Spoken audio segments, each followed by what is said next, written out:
Welcome back to Movie Masters, guys. I'm your host Carl, and today we're talking about the A7C versus the Sony FX30. Well, they're both Sony, but this is the new one that's just come out and that we're all talking about. I mean, I know this has been out for a little while, but what's better? Let's talk about the two and why I would buy one over the other. Or maybe you just want them both. Okay, so the A7C, what does the C stand for? Some people think cinema, no. It stands for compact. It is a smaller version of the A7 series. It doesn't have the viewfinder, and it's got a few little other changes, but apart from that, it's essentially the same camera, and I gotta say, it's a freaking awesome one.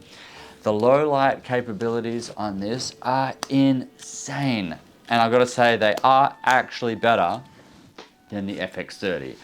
If you want to buy a full frame camera, get the FX3, but there is a huge price difference. So currently, these two cameras are still around the same price, depending on where you shop, for at least the body only anyway. Now, why might I buy this over the other one? And I'll just plain and flat out say it, are you into photography or are you into film? Now, that's not to say that this cannot do just as good as a job as this. In fact, it can, unless you want to do slow motion in 4K. And that really is the deciding factor. Do you want to do slow motion in 4K? If not, get this. If so, go get that. And I'll pretty much just leave it at that. I will talk more about the cameras, but for me, that is the deciding factor. So, this does do a lot better low light. I mean, it fucking shits. Sorry, excuse my language. No, it fucking shits all over the other camera. Like, the low light capabilities on the A7C are phenomenal, especially if you're using a lens, well, like this. This is the other lens I talked about in my other video, the Helios 422. Yeah. But, yeah, if you want something low light, like really low light, go for this. And if you want to do photography, go for this. If you want to make films, go for this. So this can do 4K and up to 120 frames per second, whereas this can do 4K in maximum 30 frames a second. And that's a hell of a difference, you know.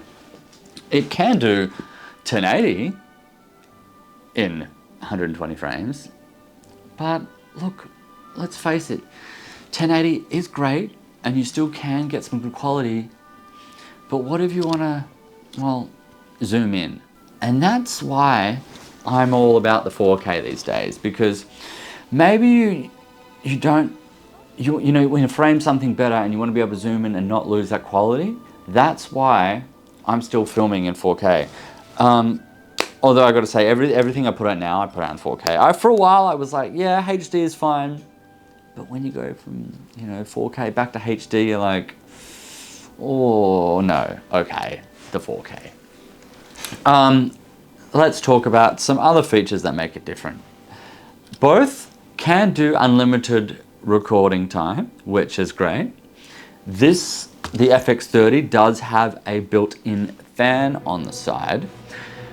I still haven't had any issues with the 7C overheating at all. The FX30 doesn't even have a viewfinder, but it does have a nice clear screen, and I'm using the Animus Ninja mainly these days as a bigger viewfinder. And I think if you're going into the professional realm of film, you're going to be using a film monitor anyway. But look, this is a camera made for cinema. I mean, it even says on it, cinema line, So if you're doing video, it's kind of a no-brainer. If you do want to see some videos I've made with the A7C, let me just show you a couple little clips of some music videos.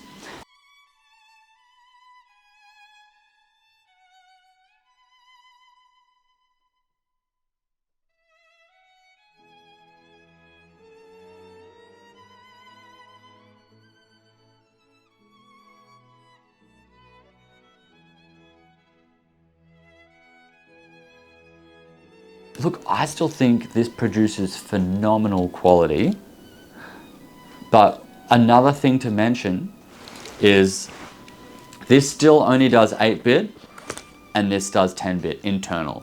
If you want to do external, this can do 10-bit external recording if you have an Atomos Ninja, but this does it without the Atomos Ninja. And if you go online and look up 10-bit versus 8-bit, you will see a huge difference in just getting some extra quality within those highlights and being able to take out extra information. It will be the difference between you seeing clouds in the sky or you just seeing a blown out image.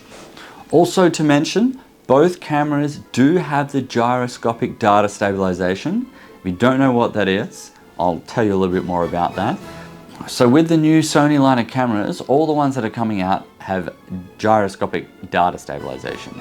And what this means is that the camera itself is recording the movements of your body. It's recording the gyroscopic data. So when you're walking and the camera kind of bounces like this, it records that information and then smooths out the movements. So instead of moving like this when you step, it moves like this. It's like having a gimbal, but without having a gimbal. Just to note though, the gyroscopic data stabilization, you can only do outside of the camera. So this information is stored on the files. Then when you put in the files to Sony Catalyst or Sony Prepare, Sony Browse or Sony Catalyst, that's where you can convert the files and get that information for stabilization. Other than those few differences, I would say they are both still amazing cameras, and it purely comes down to what you want to do with these. And as I said at the start of the video, look, if you're into photography, I'd go the A7C, and if you're into videography, go the FX30. But get both. And maybe you use one as a B-roll camera. I still think I'm going to get so much use out of this just because of how compact it is, and it can still easily fit on my smaller gimbals. So I have the Xenon Crane 2, and this fits no problem at all with almost all of my lenses. And look, to have a full frame camera that shoots in 4K, that can shoot in S-Log 4K, I still think it's a great buy. Sony for the win. Let me know what your thoughts are, and you can say which camera did you buy and why? And do you own both of them, and what are your thoughts? Anyway, thanks for watching. I'm Carl. Don't forget to like and subscribe, and we'll see you next time.